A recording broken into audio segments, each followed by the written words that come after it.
is Wednesday, May 1st. Let's get this bus on the road. Can we get a roll call, please? Yes. Chair Mike Johnson. Here. Vice Chair Martha McQueen-Lejeune. Here. Director Matt Levere. Here. Director Rachel Lang. Here. Director Brian McDonald. Thank you. Please join me for the Pledge of Allegiance. I pledge allegiance to the flag of the United States of America and to the republic for which it stands, one nation, under God, indivisible, with liberty and justice for all.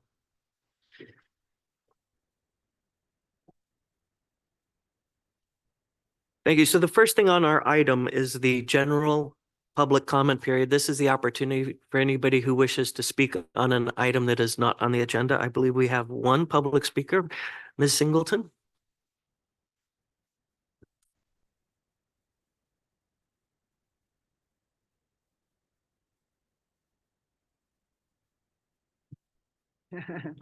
Okay.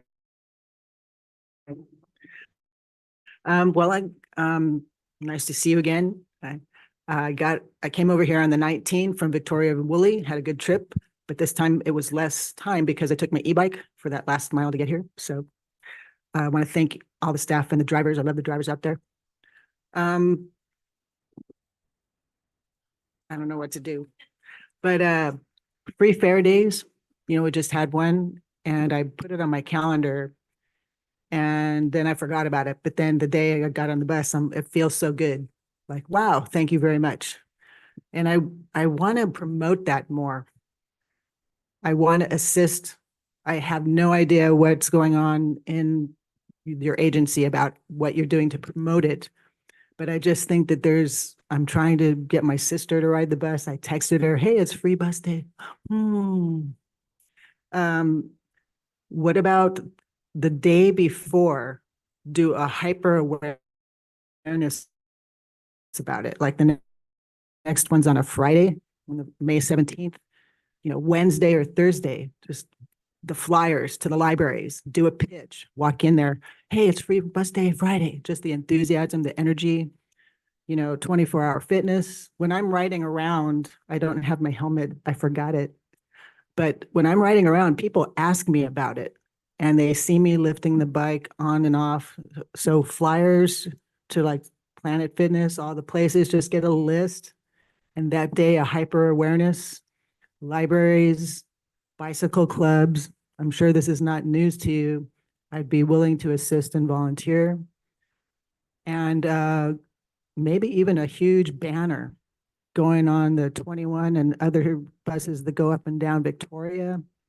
Just, how people are in their cars and they have those flags on the side of the windows. Something new and eye-catching. Just blast that day before the free fair day. That's all I have to say this month. Thank you very much. I just wanted to make a couple, thank you for the comment and the ideas. I know our marketing team is here and taking notes. I just want to make a note on the next two upcoming free fair days are May 17th and June 17th.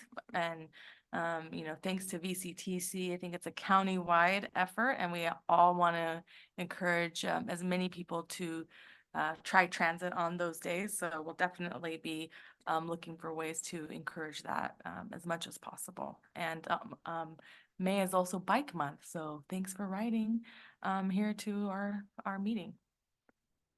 Thank you, Ms. Rauschenberger. Ms. Grasty. I just want to clarify that on May 17th, it's just for people who are using bikes that are free for Bike Month. Oh, you don't have a bike. There's no way to know that. How do the public know it? Yeah, we'll make sure we take very good note on what you meant. So we'll make sure we clarify that. Okay, thank you. And thank you, Ms. Singleton, for bringing that up because that we want to make sure that gets clarified. So I'd like to move to the Board of Directors reports. Do any of my colleagues wish to share a report from some of your other agencies or outside activities? Well, I have a little thing, which is, I posted a quick, very quick thing on Instagram of a little reel about, being on a crowded bus. And what was interesting was some of the suspicion that people had about that little video. Because one of the things I said was, I titled it like, but nobody rides the bus. And somebody said, well, whoever says that. And I got to tell you, there's a lot of people that say that. I've had council members, colleagues of mine that have said that. City managers have said that. And when we talk about the need for, a county-wide transportation tax, that comes up over and over and over again. And we've heard so many people say, well, the problem is your buses are too big and they're always empty. And there was on a crowded bus. And then another question was, well, why are there so many, what bus is that? Why do I see so many young people? Well, because it's the number 6 bus and it was the middle of the week and it was lunchtime and it goes by the college. And that's why there were 30 people standing on the bus. And so, it just goes back, I think, to the need to communicate that one of the problems we face as an agency are full buses now, and not a dearth of riders. But so I just wanted to share that, and also get my responses on the record. Mr. Chair, Mr. McDonald. just one comment. I just want to remind people that, we know it all, that today is May 1st, also known as May Day. There are some labor groups out doing events, coming by St. John's, Rose and Gonzalez. There were quite a few people out. There may be something in Oxnard this afternoon. I don't know. It just depends, but I just want to make sure that our staff knows that this may have an effect on our routes, our transportation, that, God bless our drivers. I don't want to see anything happen that would affect them or our buses. So. Thank you. And I want to thank our operators for working on May Day. All right, now for an agenda review. Are there any changes to be made to this agenda?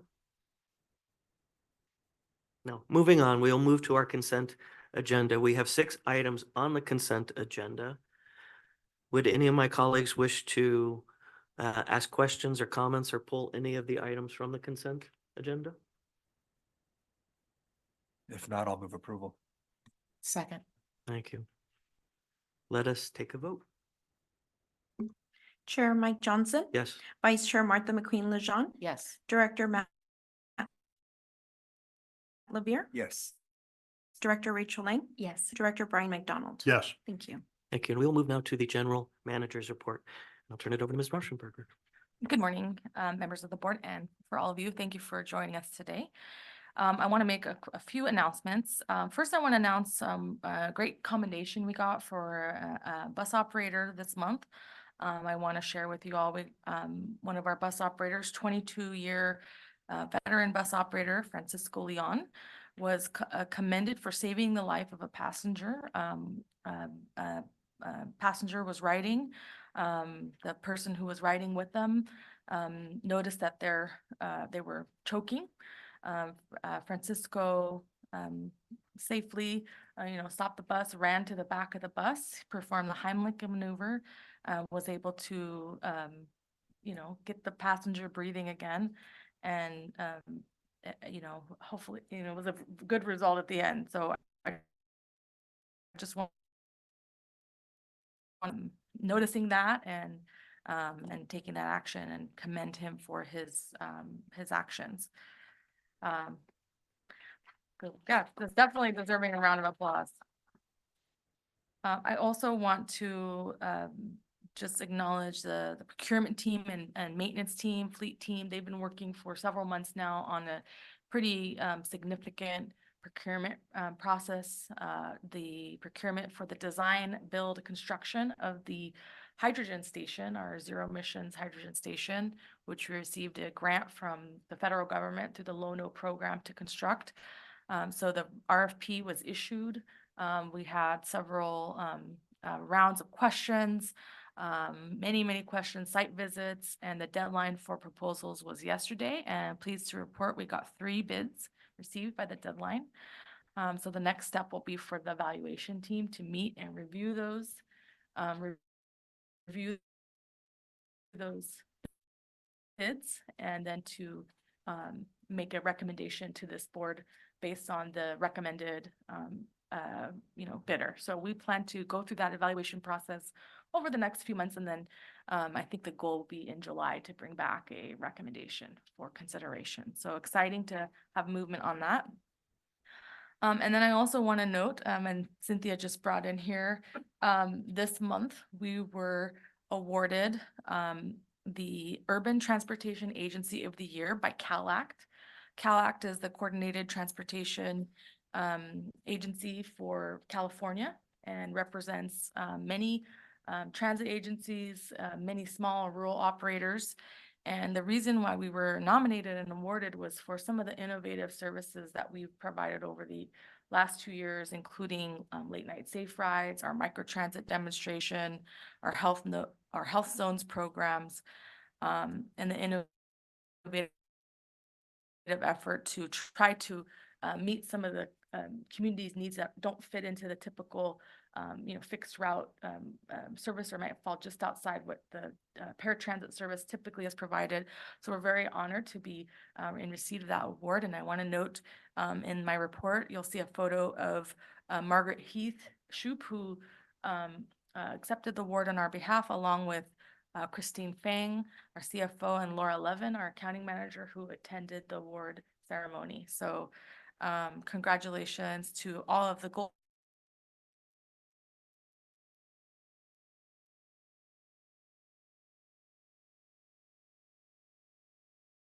and do these projects that gets this recognition. And then lastly, I just want to note that on May 20th this month, we will be hosting LoSAN meeting here at the Gold Coast offices. And so we're happy to host that meeting here and use this room for that meeting. Just a reminder, if any of you sit on any groups that need a meeting space, this room is available by reservation, and you can always reach out to Angie, who can let you know the room availability. And that concludes my report. I'm happy to take any questions that you might have.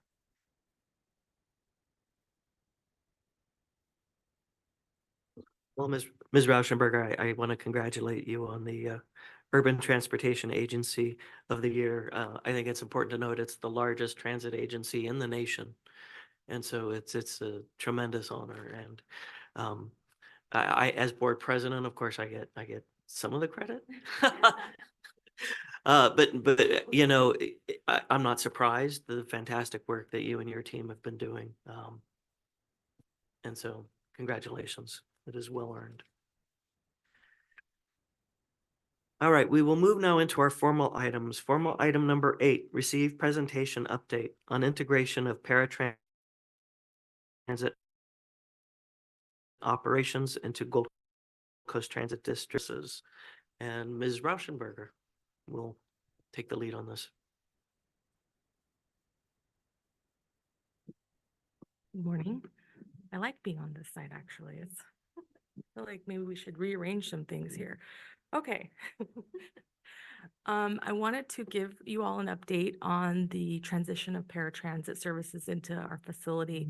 As you may recall, in December, the ad hoc committee of this board met and provided a recommendation to you all, which then resulted in you giving a staff direction to proceed with the transition, including the end of our contract with MV Transportation, and begin to prepare the facility and our team here for the move over.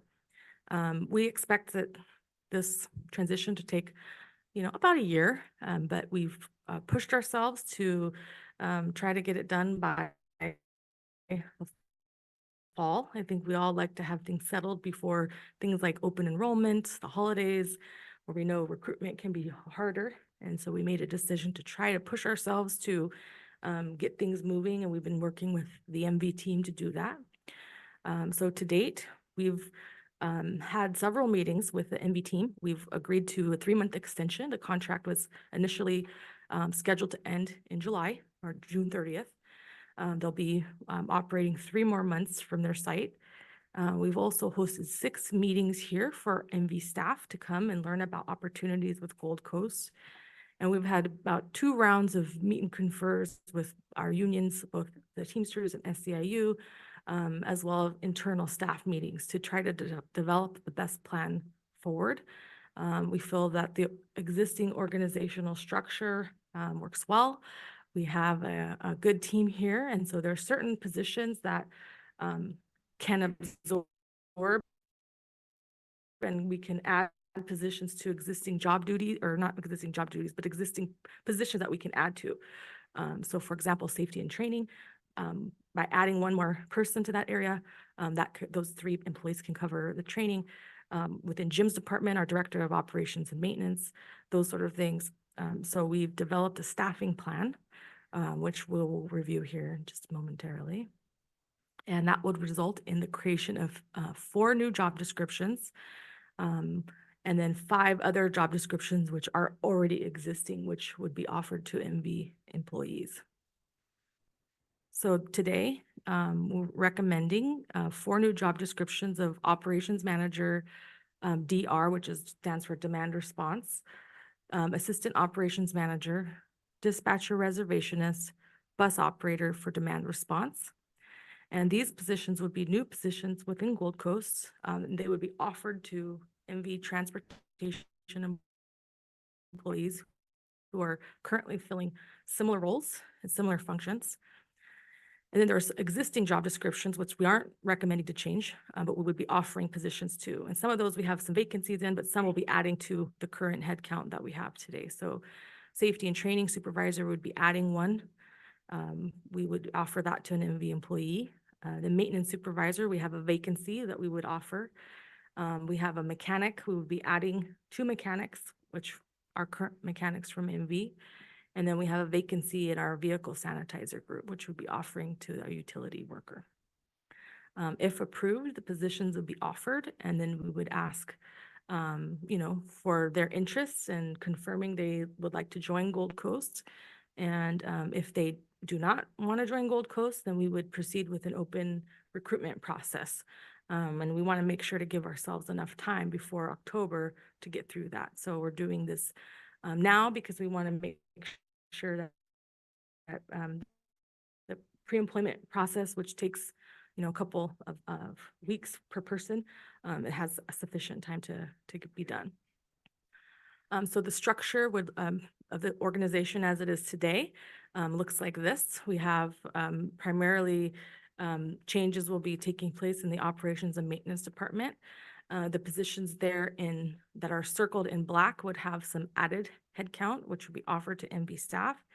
And then here are the 4 new positions that would be offered to the MV team. So in total, it's about 48 positions that will be, I think it's 40, maybe 49 positions that will be included. So after today's meeting, if the board approves these new positions, we would begin the process of reaching out to those employees, offering them the position. We go through a pre-employment, which includes background check, DMV physical. If they're a bus operator in a safety sensitive position, we'll require drug tests.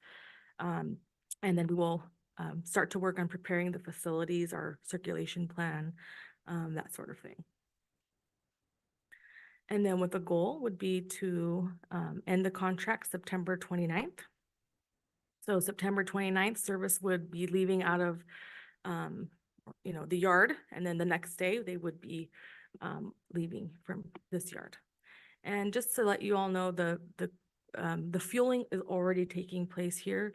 So all of the staff are, familiar with driving here. They drive here every day. Actually will be a little more efficient since they won't have to make the extra trip back and forth to the yard. And all of these positions, as you will see in the next item, as part of the draft budget, we are including all of these positions in our draft budget for fiscal year 25, with the anticipation that they would be on board in October. So they would be 9 months of directly operated paratransit service starting in October. So with that, I'm open to any questions you have about the 4 positions, and ask the board to consider approval of these job descriptions. Thank you, Ms. Rauschenberger. Before I turn it over to my colleagues, although we don't have any cards, if there are any public speakers that wish to make a comment on this item, you still may. Colleagues, questions, Supervisor Revere. Thank you, Mr. Chair. And so Vanessa, just so I'm clear, right now, the plan is to start actually issuing the job offers to MV employees in June. So we would start after this meeting, we would issue them in May and then give them a month to decide. Okay, good. I want to give us enough time to do the recruitment. Yes. We're going to talk later about recruitment challenges. Yes, so what, on our timeline here, we would have job offers here in May, and then they'd have a month to determine yes or no, I'm in.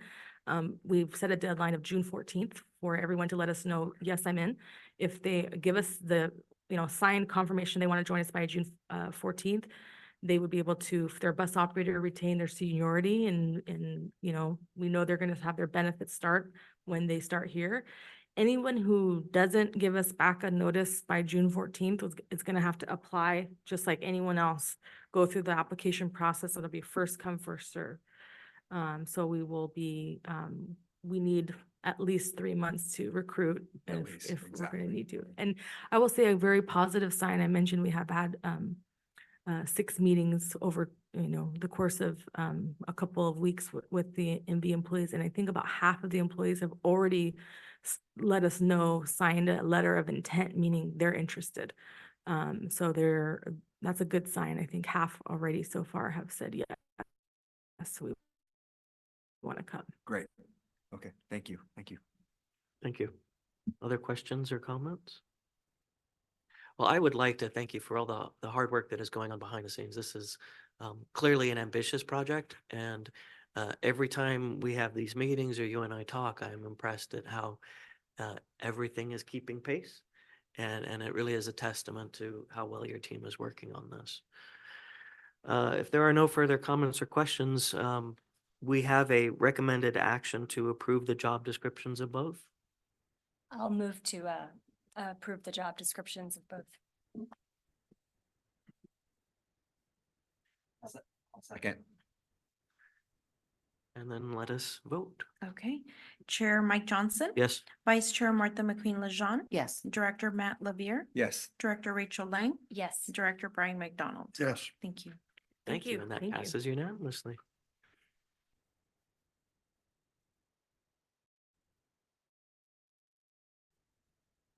And moving on to item number 9, this is receive presentation on preliminary service plans for fiscal year 2025. Mr. Austin Novstrom. Good morning, sir. Okay. Morning, Chairman Johnson, members of the board. I'm giving a presentation on the preliminary fixed route service plan for next fiscal year. I want to start by saying initially in the development of the service plan, we were assuming basically a stable budget. So we would assume the funding would remain mostly the same. We didn't have any major improvements planned for the coming year. We're currently working on the short range transit plan, developing the recommendations. And so we don't have kind of anything to implement major changes to the service at this time. That being said, around the same time we were having those discussions, we did, our staffing levels have, we've run into a situation where we have insufficient staff to operate the service we have. And so we have been, for the last month, canceling service. I think this week was the first week where we didn't have to pre-cancel any trips, but most of the service that we were canceling has been on weekends, but kind of it has affected various trips and routes during the weekdays as well. And so in developing the service plan, it's kind of basing it off that basically static assumption, but then also realizing that we need to make an adjustment to assure that the service there that we are saying we're going to operate is the service we can operate. So kind of jumping in, just touching on the staffing shortages, we have 126 positions authorized and 122 of those are full. But we only have 110 operators available to work. So, there's a fair number of operators out on some form of long-term leave. I think the number may have changed a little bit from when I wrote the report. So there may be 1 or 2 operators that have returned to work, which might explain why we did not have to cancel service this week. But it's still kind of, there's a lot of overtime and and we're still on the edge of being able to operate the service. So, like I said, we had continued trip cancellations through this month, up to this week. And then we are redoubling our hiring efforts. We have classes starting monthly. We're reaching out to different organizations to try and attract or identify potential new candidates. I think Department of Rehabilitation, or the Department, I think it's Department of Labor Rehabilitation. But there's a few different organizations that we've reached out to try and bring more leads in. And so we are working to advertise more and bring more people in the door, but it has been a challenge. I think the last class we had 5 people scheduled to start and only 1 showed up. So it's kind of, that's the environment we're working with. So when I get into the proposed service reductions, that's kind of the frame or perspective that we're working from. So with every service change and every year, you just mentioned it. When we're doing the route scheduling, is the scheduling done with the assumption of 126 operators? Is that how we do the scheduling? yeah, yes, we set the service level based on the number of operators. With extra board, with people taking leave and those sorts of things, we're setting the number of positions and the amount of service that we're planning together. And then I think part of the issue that we're having is that though we have 126, obviously those aren't all full. And then it would seem that there's a higher level of long-term leave that's occurring as well. That's just different from, I think, at least my past experience. And so we're just making sure that, this is the trend line we're more or less seeing. And so making sure that we're planning for that. Yeah, if you want to go back 1 slide, Austin, to the numbers, you can see there's about 12 people on long-term leave. That's typically high from the past. I would say normally might be like 8 to, at the most 9. 12 is unusually high, and there's been a couple of reasons for that. I think there were some injuries. There's some people who had long-term other issues that they had to take time off for. And so I think medical reasons, I think it's just a little higher than we have normally seen. And then we are short 4 from our total number. And so it doesn't take much to go from we're making it to now we're starting to have to cancel service. 4 seems pretty good.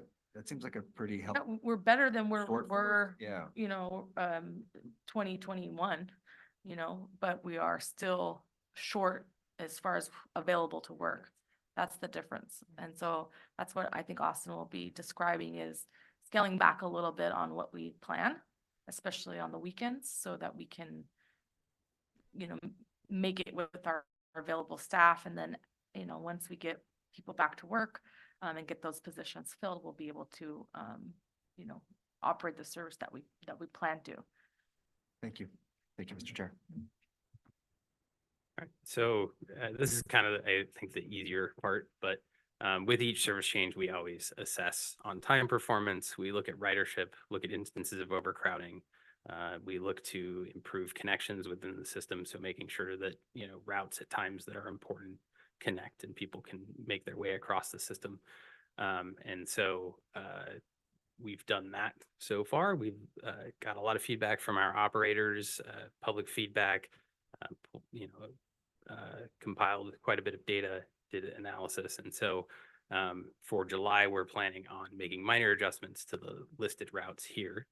And I won't enumerate all of them, but quite a few routes are changing. I think with the increase in ridership,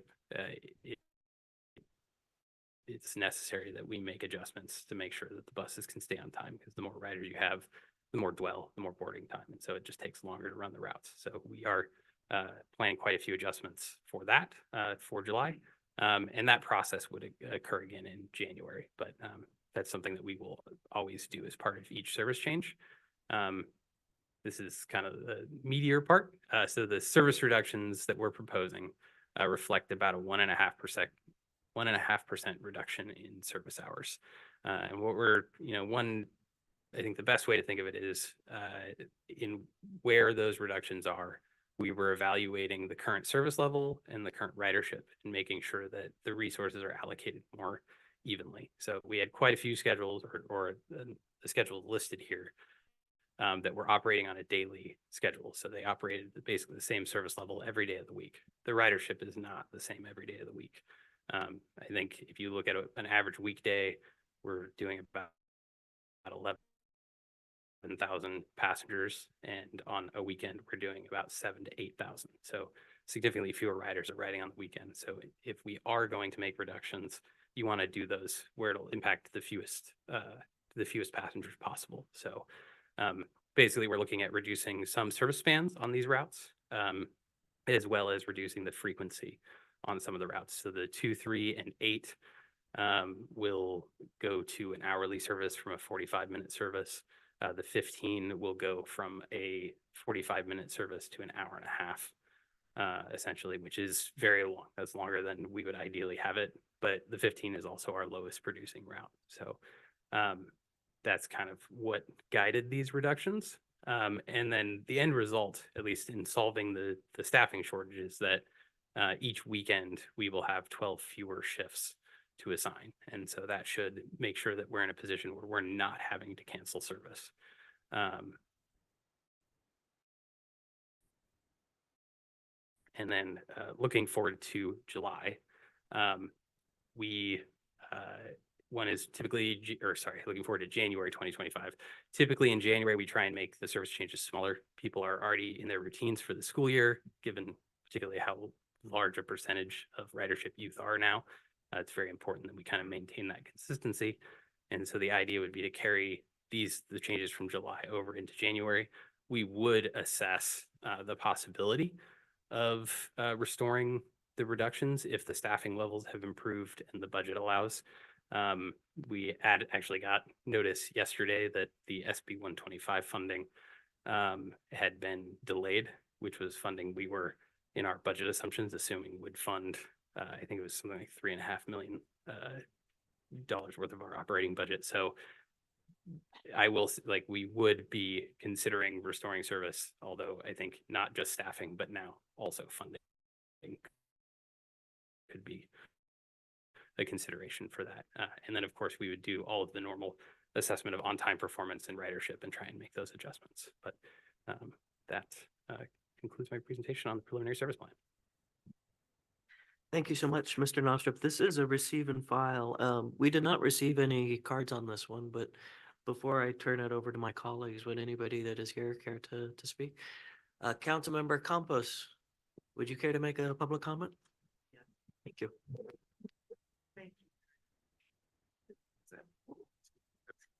And then you can fill one of these out before you leave, please. Thank you. I didn't intend to speak today, but I didn't read all the way through the agenda.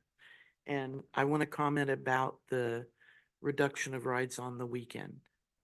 I realize that the school time, the Monday through Friday time, ridership is a lot higher. But on the weekend, at least in the west of Ventura, many of the people riding the bus don't own vehicles, and it's their only transportation to work. So this Saturday, I saw people scrambling to try and get an Uber or call a friend because service was discontinued.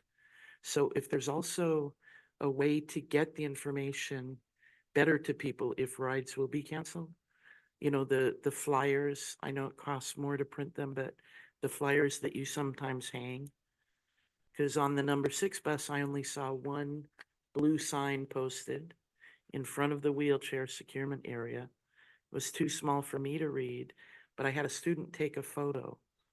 So that's why I knew when people were stopping me on the sidewalk and saying, the bus didn't come, you know, do you know what's going on with the buses? I was able to look at it and tell them it was canceled.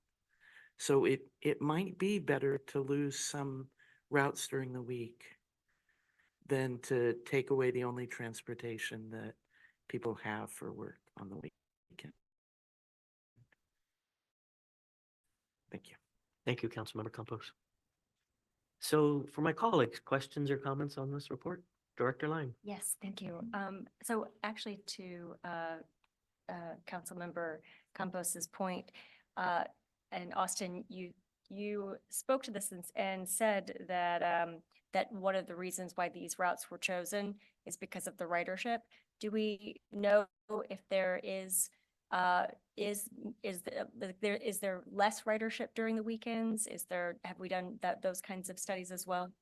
Yeah, there's definitely less ridership on the weekend. And I think the other thing is in the approach, in the reductions that we're doing, we're not eliminating any service wholesale. There are some in reducing service spans, there are some morning trips. And typically on the weekend, the morning trips are the least utilized. The ridership is very low in the early morning on Saturday. I think if you're out on the city streets, it's kind of, you'll see it. It's palpable that there's just less activity going on. And so that was kind of what we were targeting was lower ridership routes overall. But then also as far as service span, trying to put the service span, maintaining the service where the ridership is on the weekend. And then, and I think one way to think of it is we don't want to be in the situation where we're canceling, because it is very difficult to communicate to people that a bus that you have put in the bus book, that's on the schedule, that's on, digital services that says the bus will be coming. It's very difficult to communicate to people that that's not happening. And so that's the kind of balancing act we're trying to do here, is reduce service that will impact the least number of people possible, that will maintain services where they're being used on the weekends, but also the allocation of resources in terms of making sure that matches the level of ridership. The 6, as an example, on the weekend operates at a lower frequency than it does during the week. And so making sure that we're kind of doing that across all the routes, so that all the routes kind of have an equal service, as opposed to having, some routes that have the exact same service every day of the week where others don't. So that was the consideration we were making. Thank you. I have a question for you, Mr. Novstrup. When you look at where to make reductions, did you consider we have late night safe rides, which offers sort of an alternative, but obviously that's only in the evening. Was that part of your consideration? Yeah, I mean, early morning and late evening, that's where the service span would be reduced. So that was part of the consideration, trying to keep service running till 5 or 6 o'clock, so that the gap between service ending and late night safe ride starting. But I would say that having a service window, if the window is 8 hours long or 9 hours long, what time would you start and what time would you end that would capture the most riders, to try and make sure that the reductions have the least impact? Thank you, Austin. I was gonna just add that, we know it's difficult, any kind of reduction, even if it's just, one person on a bus, it's gonna be noticed. And I think our goal is to try to not have to, cancel, for example, an entire route. I mean, those were some things that we did consider, like, looking at one of our lower performing routes, saying maybe we just, completely cancel this route and just have, that'll save the span. But I think, we had a lot of discussion internally about that, and we felt that, there's something to be said for a lifeline type service, where even if a bus is coming every hour, it's better than no bus at all. So I think for a small reduction, this is a 1.5% overall reduction, so it's pretty relatively in the scheme of things pretty small. What Austin mentioned, though, we have to also think about is that our budget situation, right? Next year, we're planning to use SB 125 funding, and we'll talk about this in the next item, to maintain the service levels we have right now. And without that funding, we're not going to be talking about 1.5%. We're going to be looking at a much larger percentage potentially. And so these kind of discussions are really good to be having, because I think as staff and as a board, we are going to have to maybe make some difficult choices, whether the preference is to, pick some routes that are completely canceled, or reduce the span of service, or reduce the frequency. Those are the choices that we have. That's the only way to bring the revenue hours into what we can sustain with with our staff or with our budget. And so right now we're, the discussion of weekend service versus the weekday service is, I think, the tip of the iceberg of what we're going to be discussing in the coming year. Our goal right now is to maintain that lifeline service for as many people as possible. And that's our goal with this service recommendation and what we're budgeting for. Certainly, any feedback that the board has on giving staff direction on what we should focus on as we face some of the more difficult challenges. If we did have to make a major service reduction, what are going to be the guiding things that we want to look for. So I think the discussion is good and the comments are really good about what do we preserve if it really gets tough. So just wanted to make that comment, not to be too doom, but we do need to be thinking about those kinds of things. Thank you. I appreciate it. I note that, 1.5% reduction is pretty minor when you consider that 10% of our operators are out on medical, and we normally expect about 8% or 6 or 7%. Well, And so and I appreciate the operators who are putting in a lot of extra time.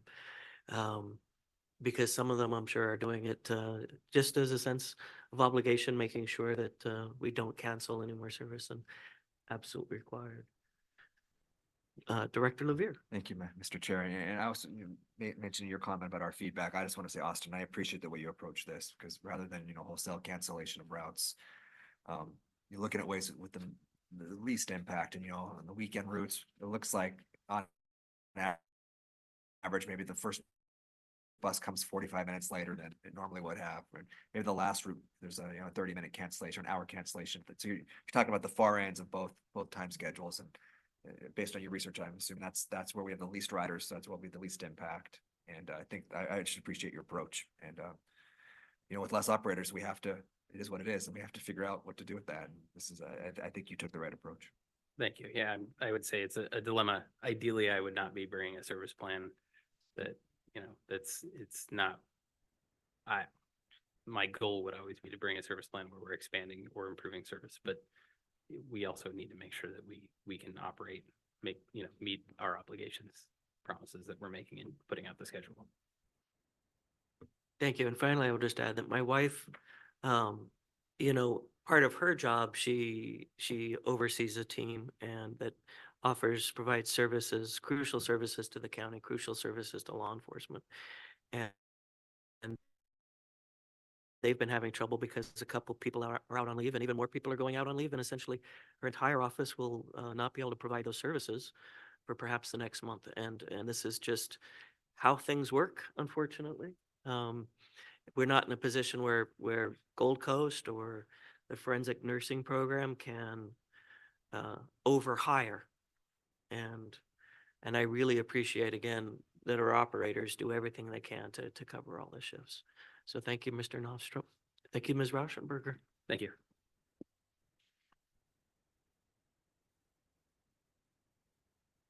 Moving on to item number 10, receive the presentation on the draft fiscal year 2025 operating and capital budget. I will turn it over to Ms. Rauschenberger to introduce. I'm going to introduce this item. You have to turn your mic. Yeah. And if you could go to the first slide, please. So I'm going to introduce this item, and just for everyone's sake, I always like to give a little reminder on where our funding comes from. I think it's just a good refresher for everyone's knowledge on how the district does what we do. So the primary sources of our funding come from federal and state sources, including the FTA and from the Transportation Development Act, also known as Local Transportation Fund, which is based on quarter-cent state sales tax and is distributed based on a formula based on population. And so for, as many of you know, each of the cities and members of the district is allocated an amount based on your city's population, which is Article 4 TDA, which comes to the district. And then each year there's a budgeting process where your cities can request funds back for things like the Ojai trolley, maintenance of your transit centers, maintenance of the facilities like the bus stops, and that sort of thing. And then there are also federal funds, so that come from the taxes that we all pay, and we get apportioned that by the FTA each year, and that can be used for operating, preventative maintenance, paratransit services, capital items, bus replacements, those sorts of things. There are other federal funds and other state funds that are typically competitive or maybe discretionary, where year to year they may fluctuate smaller amounts. Those have funded things like pilot programs, the Route 23. We applied for a grant and to operate that for 4 years. LC Top, which is the low carbon transit operations program that have funded things like at the county level, the Youth Ride Free, College Ride Free programs.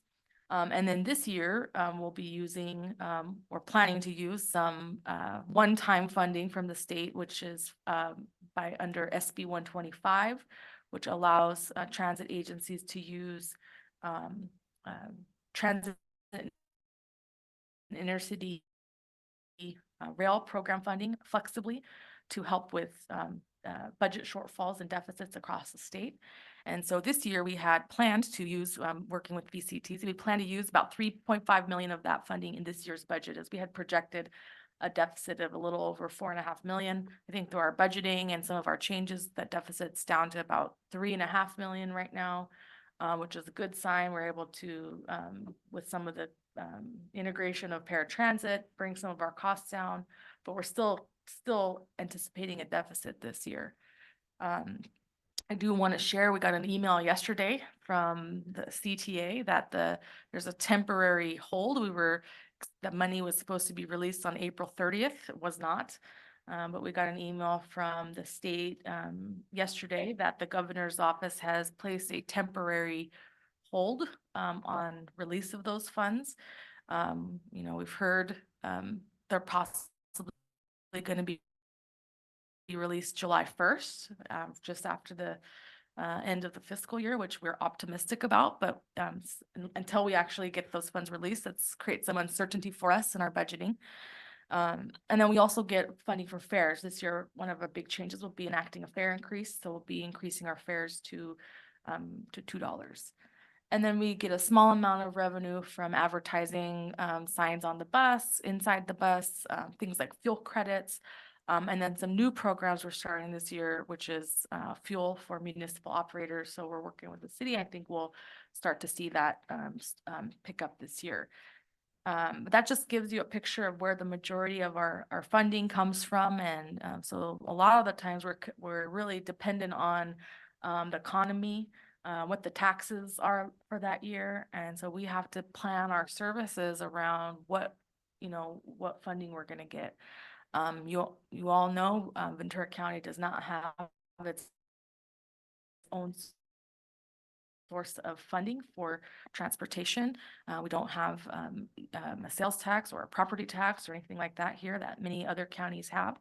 And so are constrained in what we can do. We're constrained by what we get primarily through our formula sources, and then the small amount that we can try to generate ourselves.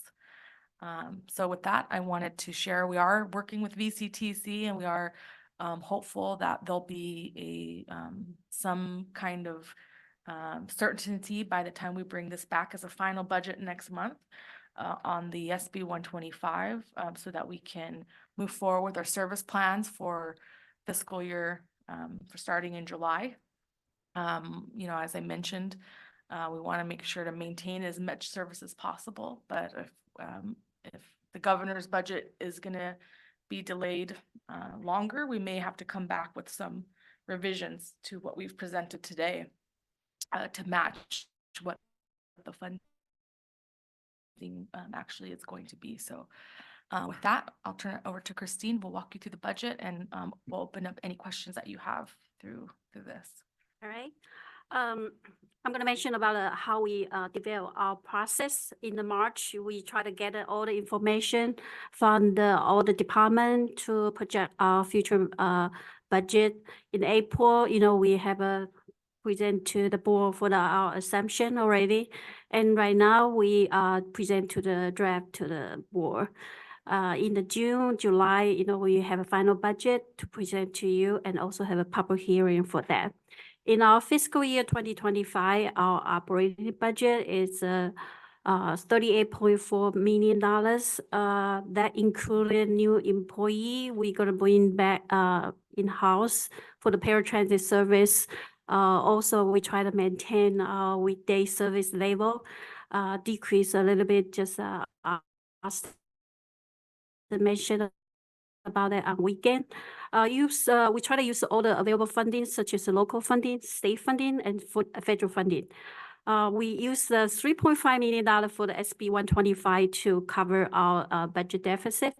Unfortunately, we just, Vanessa mentioned about that, we got notice this one probably will be delayed. So the service reduction may be, gonna happen. Our service provide to our community in the two area, in the fixed route and also flexible service. In our fixed route right now, we have 61 vehicle, the bus, and including the 17 route. The service hours from 4 a.m. to 10 p.m., 7 days a week. Right now, effective July 1st, we the fare raised from the one single ride from the $1.5 to the $2 per ride. So we projection our annual ridership will be for 3.4 million rider. In the flex service, we do have an ADA program and also have a late night service and also have a health zones.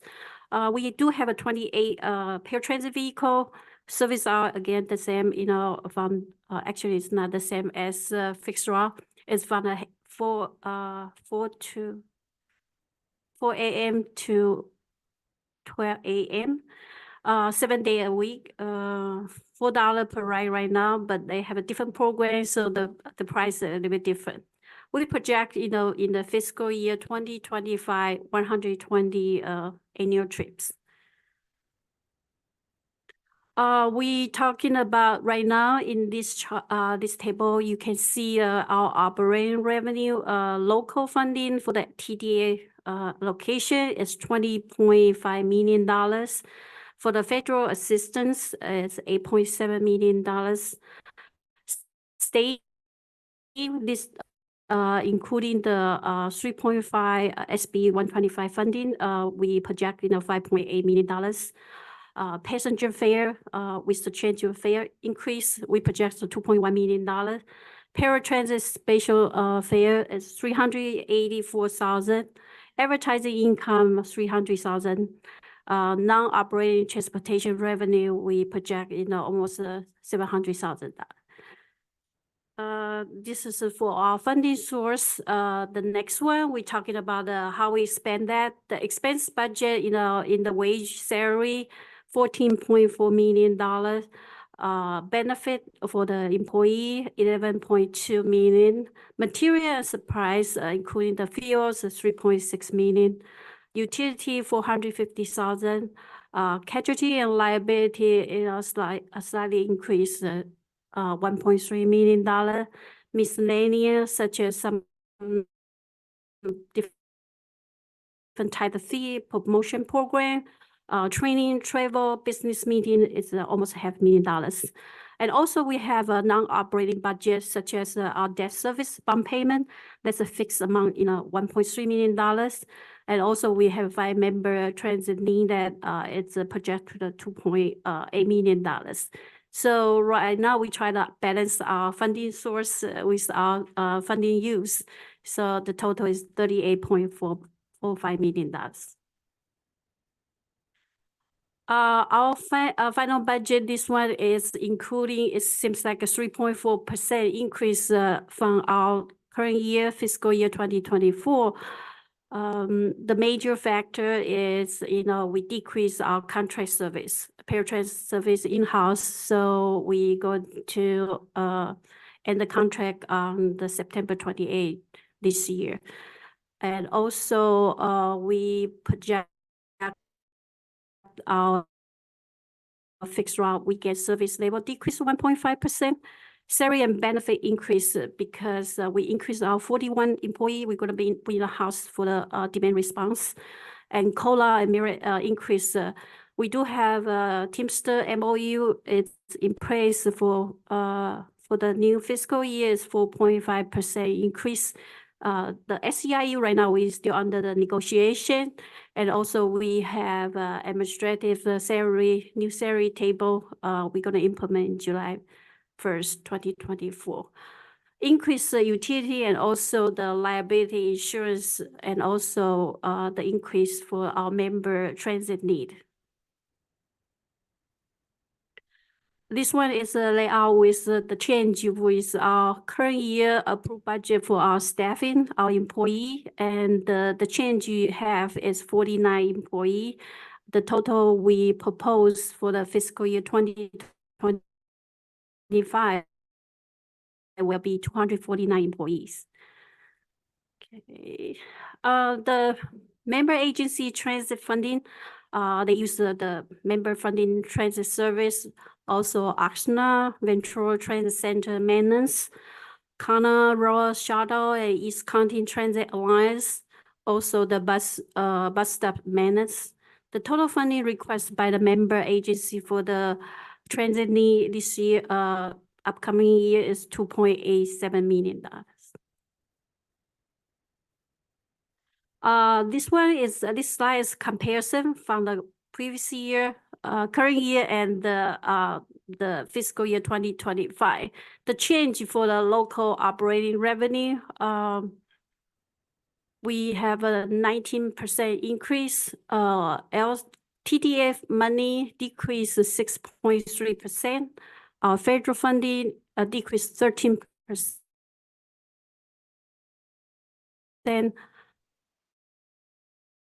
SB 125. So overall, our funding source increased 3.46%. In the budget for our expense, current year have 20 in the wage and benefit combined together is $22 million. For the proposed for the 2025 is $25 million.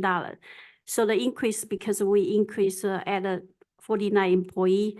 So it's a 16% increase. However, you look at the second item for the contract service, we decreased 55% because the outside service with paratransit provider, we try to end it in the middle of September. Material supplies remain stable. Utility, we anticipate increase 36%. The dollar amount is about $120,000.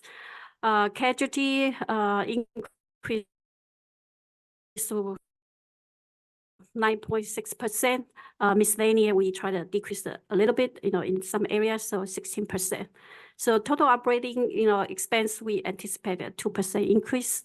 Non-operating expense, increase to 17.01%.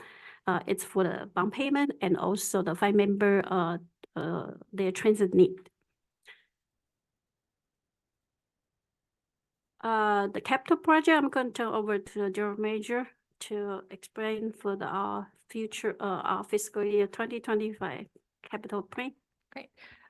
So two of the main things that we're looking at this year is we have several buses that are reaching the end of their useful life. We have identified grant funding, capital grant funding for all of the projects on this list. So everything that you see here has a funding source attached to it and is not coming out of our operating amount. So the fixed route buses, we have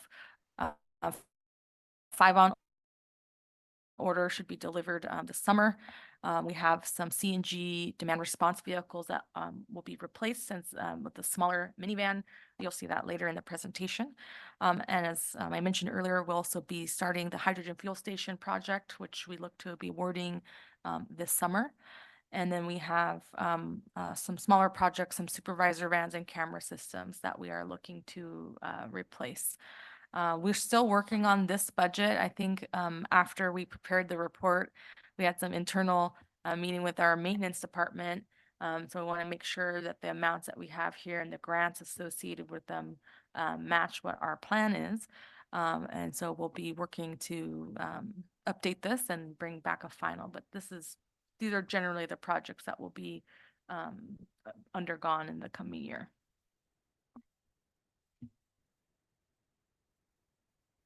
Our next step, we'll work on the refining in our budget and maybe modify the budget after the government revised budget is announced. And the final budget will present in June or July, also including the public hearing. Thank you. Thank you so much, Ms. Fang. We have a public speaker on item number 10. And so let's start with Mr. Overton.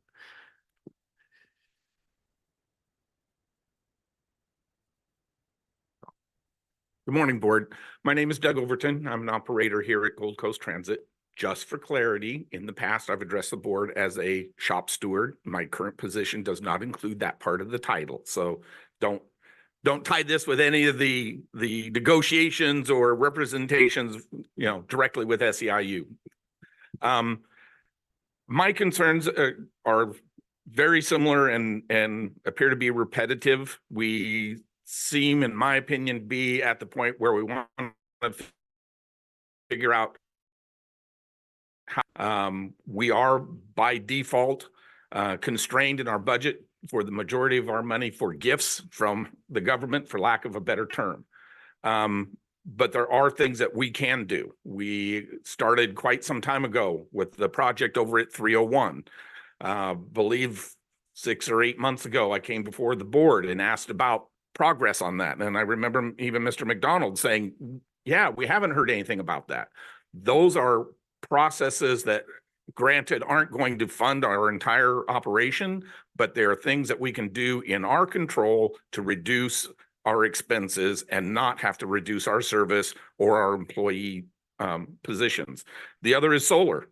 It's May, folks. We're going to have tons of sunshine. And again, there's not one solar panel on the property here, but every other public agency, I mean, every time I go by the county, I just get sick to my stomach, and I drive that route up to Ventura Mall every week because of the amount of money I know that's generating that could offset what is now went from $300,000 expense to over a $400,000 expense. Again, I'm not looking at things that would completely eliminate these expenses, but we need to try and help ourselves. We've kind of gotten in that rut, I think, where, we're not getting money from the government. I do have one question. I believe in the report, they said that we hadn't gotten the public funding for 3 months. Is that correct?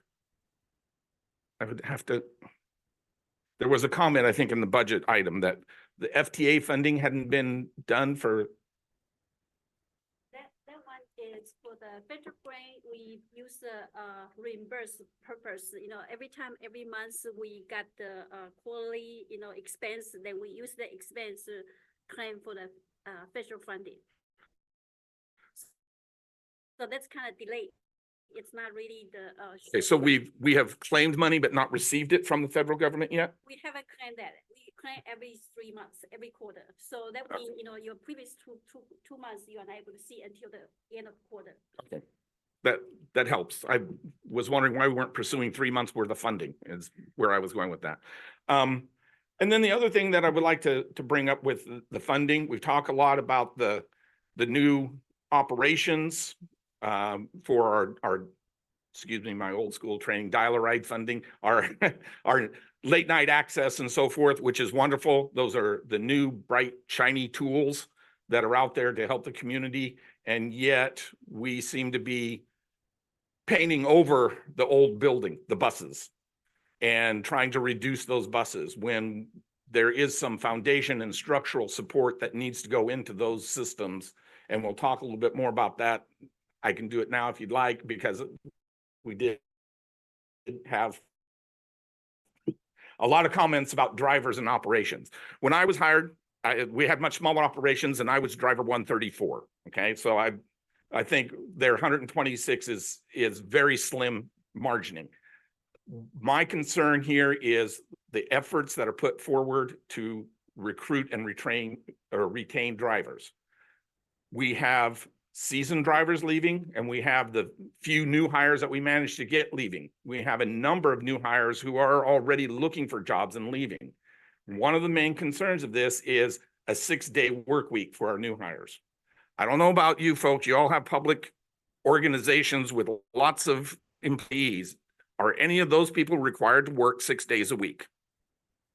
It used to be kind of worth it because being the bus driver, the benefits and the pay was significantly higher than most of the other entry-level type jobs. But you're asking drivers to drive a $700,000 bus according to the budget. You're asking them to deal with the public. If any of you walked up and down the avenue, you know what some of the public is like, and that's why you don't walk down the avenue. You experience the congested buses. When we cancel lines or runs, that driver behind them is not just picking up passengers, he's picking up pissed off passengers. And getting comments. They're frustrated because they know what their run should be, and it's taking longer, reducing their layover time. The frustration and stress builds every time we cancel a run. It's not just the passengers, it's for the drivers as well. And I know that we have the creativity available. I know that we look at alternatives, but we are not using that for the bus. We need to bring it back. When you go out and start here at $22 an hour, or you can go to McDonald's and start at $20 an hour, people are going to start looking at that $20 an hour because they know they're going to get 2 days off. They know they're going to get to be with their family and have some downtime. And Okay. they can't do that here. Mr. Chair, would you- I heard it. Thank you. Yes, Thank you, Mr. Overton. Well, and we also have item 11, so we look Yeah, forward to yes. hearing from you then. Thank you. Do we have anybody else? We don't have any more speaker cards. Would anybody else care to make a comment on the budget? Proposed budget? All right, I'd like to turn it over to my colleagues for comments or questions, guidance. Director McDonald. Thank you, Mr. Chair. I agree with Mr. Overton. We should be looking at alternative sources of offsetting costs, be it electricity or what have you. But we need to be cautious to some degree. Even if we choose to go the solar route and put panels in and offset our electrical costs, there is an upfront cost that of paying for the equipment. And sadly, I went through this. I'm still going through this at my house where I installed a pretty good sized solar system and was able to take my Edison bill down to almost zero.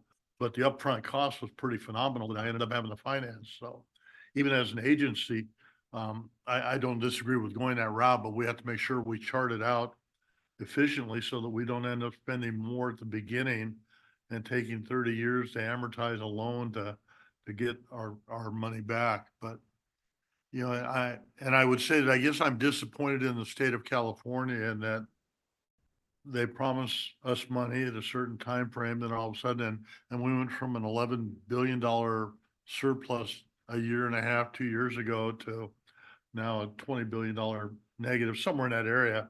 I don't understand why the swing, but it makes it challenging for agencies like us at the bottom of the food chain to balance our budgets when all of a sudden the money that we're used to getting and anticipate getting, all of a sudden someone says, oh, hang on, we're going to hold off for 3 months on this. Well, that 3 months is a lot of time for us. And we're scrambling a little bit to do this, especially when we're looking at increasing service internally and absorbing the dial-a-ride service into our system.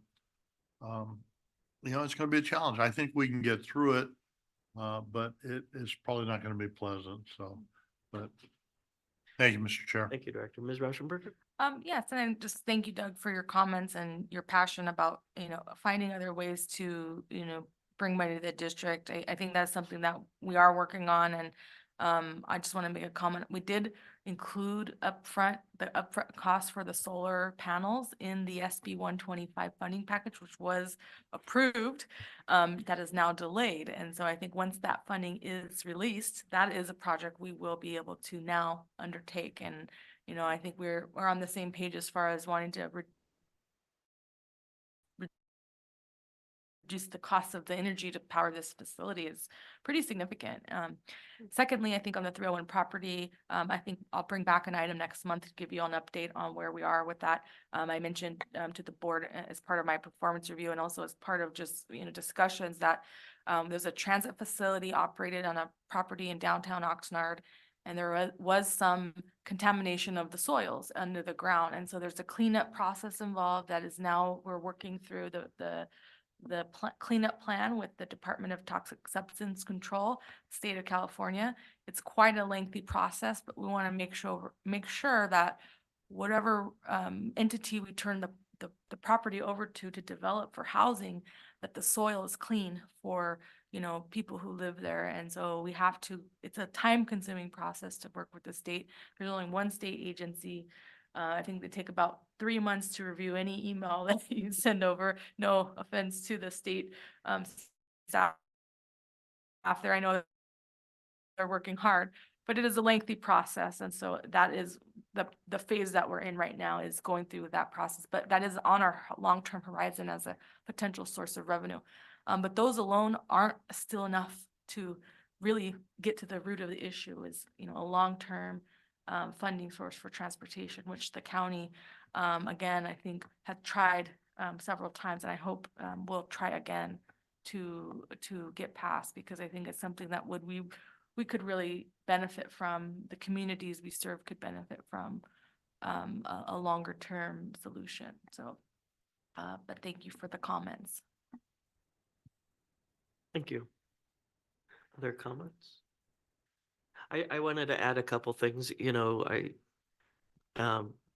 backsourcing our paratransit is helping our bottom line. So, and that is certainly an ambitious project. For everybody, you know, we have this little back room, and we meet back there, and the lights are on for all, you know, there's windows, and then when it gets brighter, then the lights in the room dim. So we are really trying to save electricity as much as we can.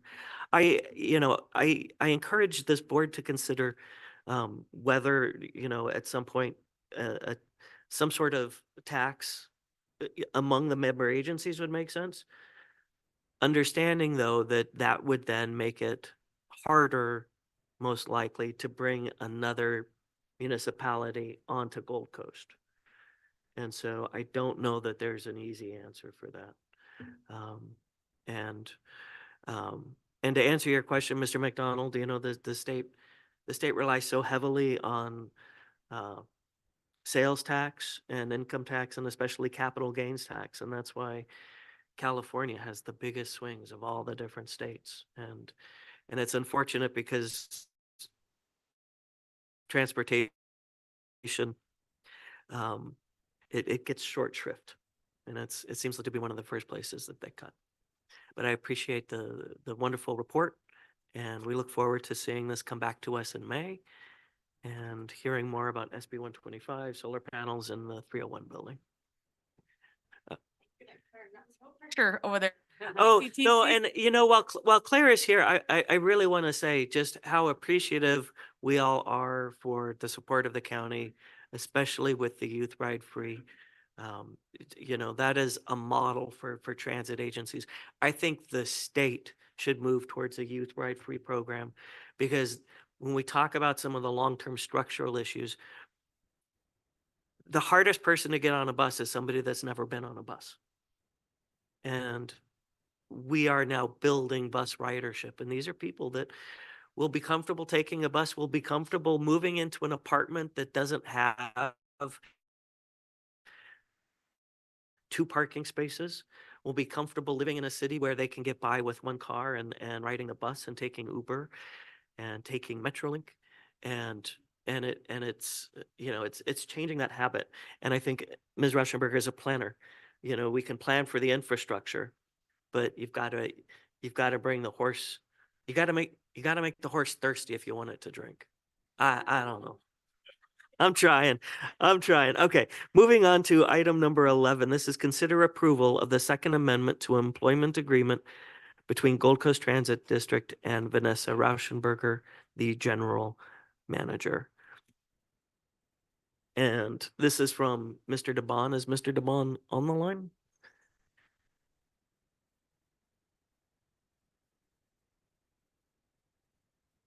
Yes, I'm here. Sorry about that. So, Mr. DeBon, I'd like to turn it over to you. Or would you Very like me to good. present this? No, that's fine. You can turn that over to me. Let me just get my, sorry, my computer did something funny here, so I just have to pull it back up. There we go. Okay.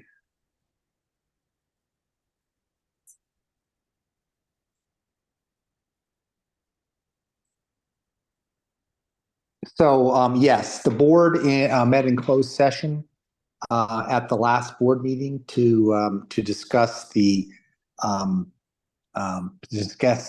both performance evaluation for Ms. Rauschenberger as well as any changes to her contract. The board determined that a contract change was appropriate, and attached to this agenda item is a proposed change showing a 5% increase for Ms. Rauschenberger's annual compensation. There are no other changes to the contract. So are there any questions regarding the changes? So I don't see any questions from my colleagues. I'd like to bring up Mr. Overton for comments on item number 11, please.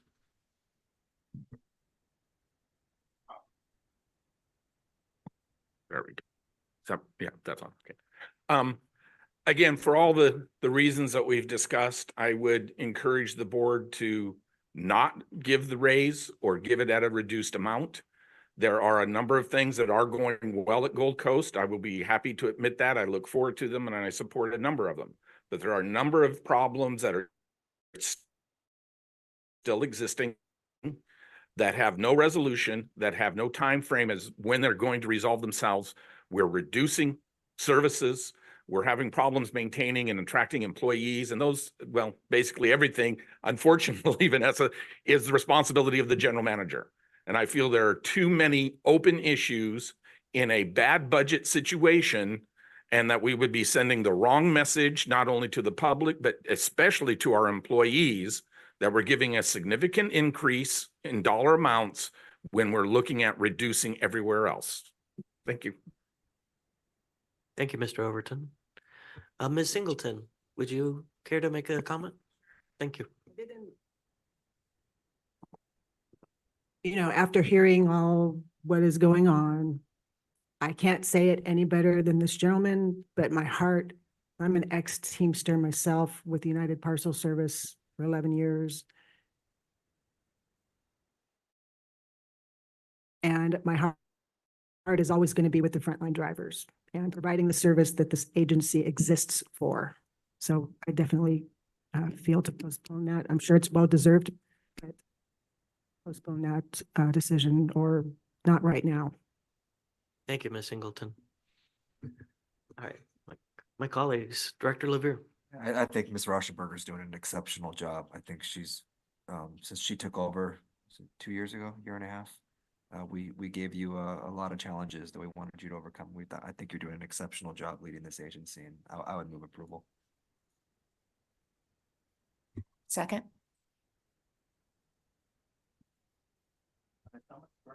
Director Lang? Yes, I have just a comment. So this is something that was under consideration, all of the labor negotiations and the you know, the equity with compensation can't speak for the others, but I speak for myself in saying that you have really spearheaded this organization through some very difficult times. And I think the budget concerns that we were talking about today are an example of those difficult times. And so, you know, we thank you. Thank you so much for your service. And I really feel like this raise is deserved. And I feel like with the team that you have gathered together, we are going to find a way to meet those budget challenges. And, one thing that I really appreciate about you is the way that you're able to create a culture here of inclusion, of welcomeness. And so I just really support this raise. Thank you, Director Lang. I would like to second Director Lang and Director Levere. In addition to the things that they mentioned, I was here for the prior general manager, and it's been night and day. I appreciate having a general manager who is thinking immediate term, short term, medium term, long term.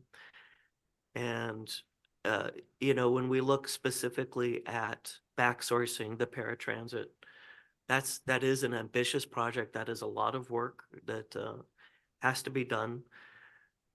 Well, it didn't have to be done. It would be so much easier for Ms. Rauschenberger and her team to not take that on, but to look ahead at the budgets, look at forecast deficits, and see this as a place where we can save some money and provide better service. But it is definitely to save money as well.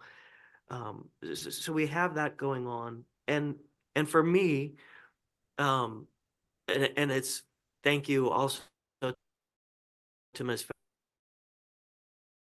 team that I, as a board member, feel very comfortable trusting with something so ambitious. And I've said this before, but I think what we have now has really unlocked the possibilities. And I serve on some other things like this that are not as functional. And so to see what the Gold Coast team is able to do, and especially right now when we're looking ahead at budget problems, that you've already been putting in the hard work to minimize that, to mitigate that to the greatest extent possible. And I thank you for that. And so we have a motion, we have a second. Could we take a vote, please? Yes. Chair Mike Johnson, Yes. Vice Chair Martha McQueen Lejeune, Yes. Director Matt Levere, Yes. Director Rachel Lang, Yes. Director Brian McDonald. Yes. Thank you. Thank you very much. And that passes unanimously. We are moving now into our informational items. Informational item number 12 is the Fixed Route and Access Flexible Services Quarterly Update. I don't believe Ms. Shoup is here, but Mr. Novstrup is. Good morning again. Yes, I will be presenting with Robert Lucio, our mobility coordinator. So I'll present the fixed route portion, and Robert will take over for the flexible services portion of the report. Jumping right in. Oh, thank you. So overall, this was a very positive quarter. We continue to see ridership growth, healthy ridership growth, getting us back to essentially pre-pandemic levels. We had 21% year-over-year growth for the third quarter. We did see a drop in on-time performance from 87% to 83.5%. I think some of this can be attributed to construction projects, but I think, the more passengers we have on board,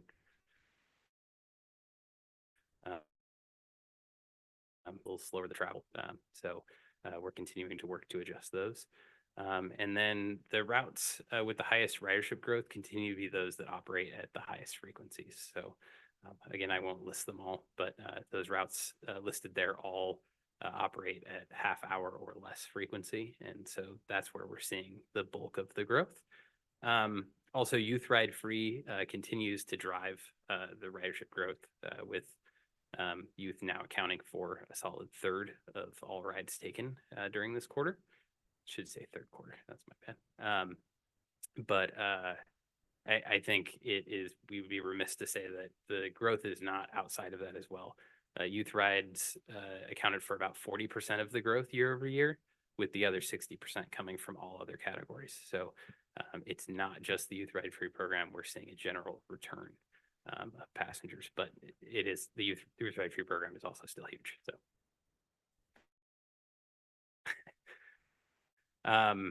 This is the graph of the monthly ridership trend through the year. You can see solidly we've been kind of sticking right around that 20%.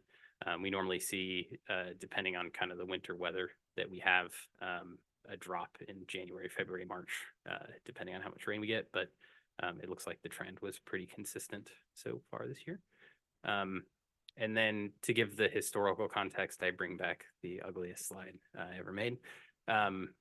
But you can see that, so far through this year, the ridership is pretty close right there with our pre-pandemic. So those 2-3 years of red, we're moving past that solidly. So just kind of solid, steady growth. Going into the youth ridership a little bit more, these 3 pie graphs all look very similar. The growth year over year in the program is not as much, but given that the whole pie has been growing, I think that's what you'd have to account for. But between second and third quarter, youth made up the exact same percentage of the ridership. And it's another 2.5% over where we were the same time last year. And then I also wanted to point to this trend. I think this kind of goes back to the service plan and the kind of the decision-making process that we had there. On these graphs, you have the average Saturday boardings, average Sunday boardings, and then average weekday boardings. And you can see in the trend lines, generally the growth has been much more solid on the weekdays. That kind of makes sense with youth ride free. But in general, that's where the bulk of the growth and the return in ridership that we've been seeing. In March, there is a very interesting pattern on the weekend that I don't quite understand, but there does seem to be a bit of inflection there. So we'll see how that goes through the rest of this year. But in general, weekday ridership is where the growth has been, and the disparity between weekday ridership and weekend ridership has grown as we've gone through this recovery. So that will conclude my portion of the report. I can come back up for questions. I'll turn it over to Robert. Thank you. All right. Great.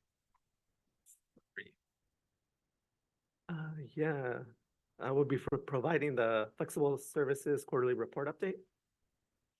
We have seen an increase across all programs. ADA and senior account for the majority of our growth. The Go Now microtransit has also been seeing an increase in frequent riders in South Oxnard. Some of our top locations are dialysis, nursing centers, grocery stores, and pharmacies. Here are some of the highlights of our outreach efforts for this quarter. This includes attending neighborhood council meetings, Swap Meet Justice, tabling at park festivals and school events. We engage with numerous community members and distributed bus books, marketing giveaways, and even information on current career opportunities at some of these events. I want to give a special thank you to our outreach team in planning and marketing department. As we began vehicle replacement efforts earlier this year, as FTA released grant funding. There are 2 grants in the process of being released. These grants were written before the price increase experienced by public transits for smaller, light-duty, wheelchair accessible vehicles or WAVEs. The vehicles are rated by FTA as 5 years or 150,000 miles before they reach the end of their useful life.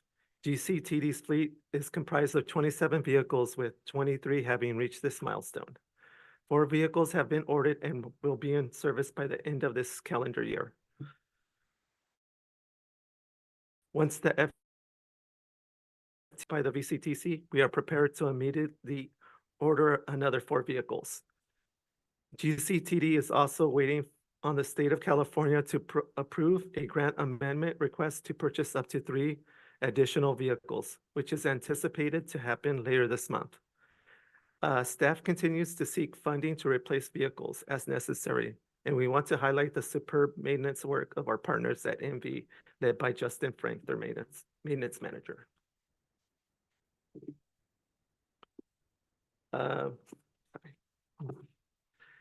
We are proud of our ongoing efforts to identify gaps that may be served by GCTD.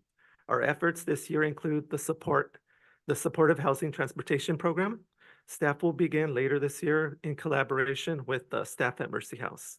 We will begin by offering travel training instruction, how to use the bus, get travel information, and locate real-time updates as an example. Once the new facility is open in downtown Oxnard, we will work with the staff there to provide limited curb-to-curb transportation as identified by staff working with residents.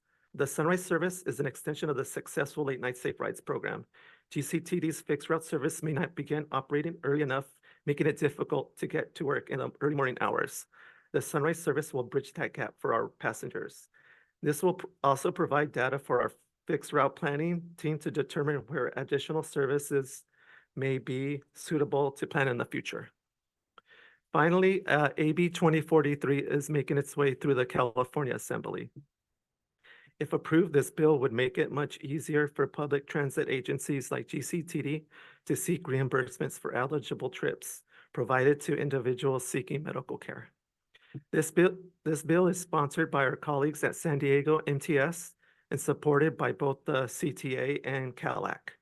Given the high number of trips GCTD provides on its paratransit service, the significance of passing this bill cannot be underestimated, especially considering that at least 35% of paratransit trips are to eligible locations like dialysis centers.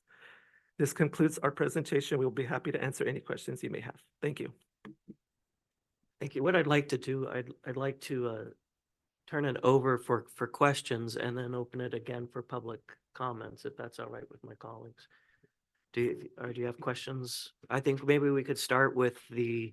Novstrup. Any questions on that first part of the presentation?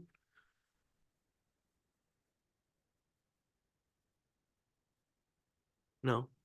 Okay, well then, other questions, perhaps for Mr. Lucio. Well, I have a question for Mr. Lucio. Looking at the graph of the flexible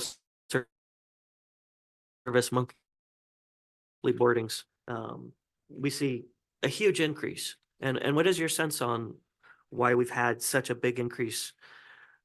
It looks like it started the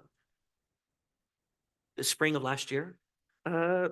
I'm not too sure. They were saying like the weather kind of got a little bit better this year with less rain, so more people are traveling. I think we just noticed like a general increase on ridership. I think it's about, we were in the last meeting, they were saying there was approaching about 400 daily trips. And on the weekends, it's kind of close to pre-pandemic, like what it was, actually more than what it was during the pandemic, so. Thank you. Ms. Reschenberger? Yeah, I will say that I think last year, which is the green line, is when we really started to see the biggest rebound coming back from the pandemic. And then we're seeing it level off with the blue, which is this year. There's always fluctuations based on weather, usually spring and fall are peaks. But I think it really has to do with we're leveling off from the restoration that we saw last year. The yellow line was still, I think a lot of doctor appointments were done remotely, and seniors were staying home more, not getting out more.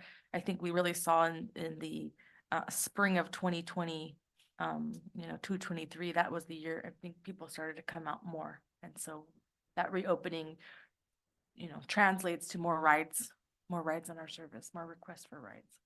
Thank you. I did have one question, Director McQueen-Lejeune. and I think this was the first part of the presentation, but it's the complaints and commendations by type.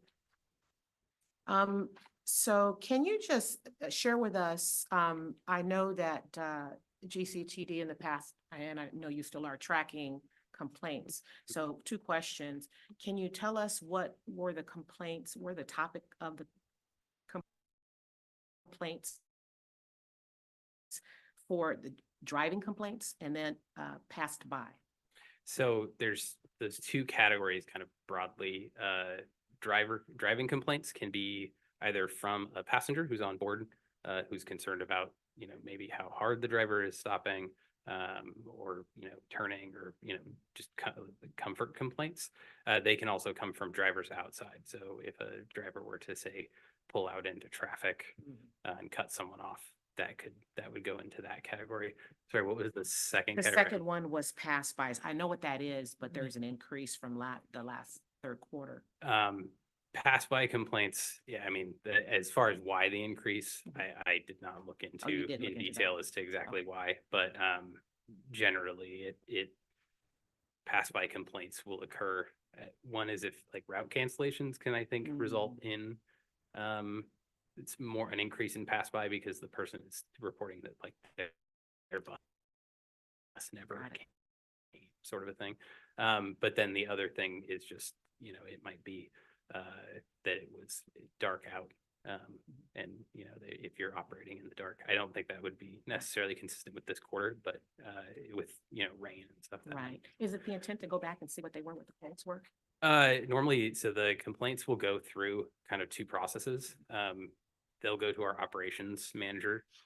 They'll review them and then work with operators to correct whatever concerns there are if the complaint is validated, because they'll pull video to confirm that, if for a pass-by complaint, Sure. did the bus actually just drive by or did it stop? Was the passenger at the stop? Those sorts of things. So we do investigate each complaint and verify whether or not, and on that list, those are verified complaints. So Okay, thank you. Yeah. The numbers of last year were so low that it seems like, 6 would be maybe 25%.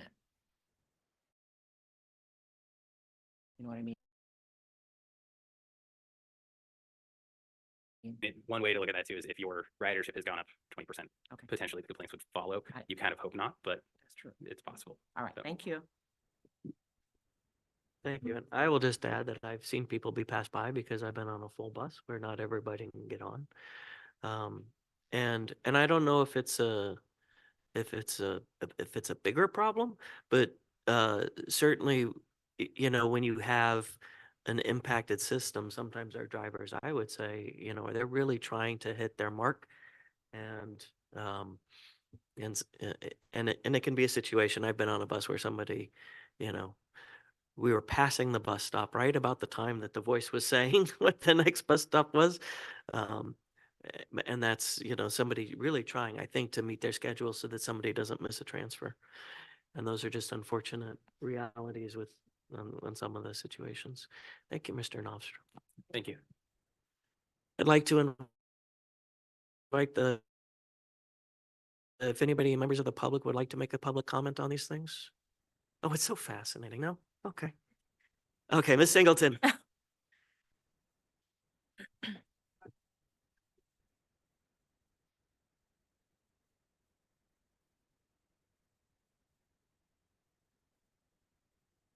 Microphone, the blue, yeah, there. There we go. Okay.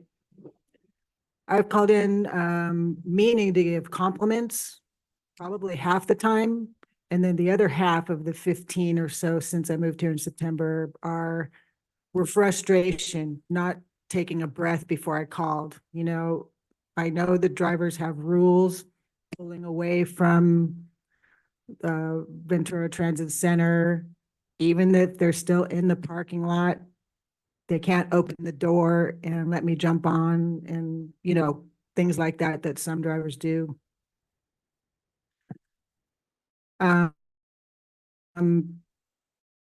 Anyway, I try to call in compliments because I know my assumption is you don't hear the compliments. Thank you. We do. All right, so this is, an informational item only. There's no action taken. Ms. Rauschenberger, would you like to button this one up before we move to the final item? Nope, just receive and file the quarterly report. Thank you. And then we will move to item number 13. This is for a discussion of future agenda items. Would any of my colleagues like to propose some future agenda items beyond some that we've already discussed today? Director Levere. Thank you, Mr. Chair. Just Vanessa, you did say, we'll get a 301 update at the June meeting. Yes, I'll bring back an update on 301 project, and then also we'll be bringing back the budget, hopefully final budget. At least if there's any major changes or announcements from the governor's office, we'll bring that back certainly. A budget update next month. Great, thank you. Thank you. And technically, I should, since I've been doing it, if anybody would, members of the public would like to make a comment on future agenda items. Okay, seeing none, this meeting is adjourned. Our next meeting will happen on June 5th at 10 a.m. right here. Thank you, everybody, for coming.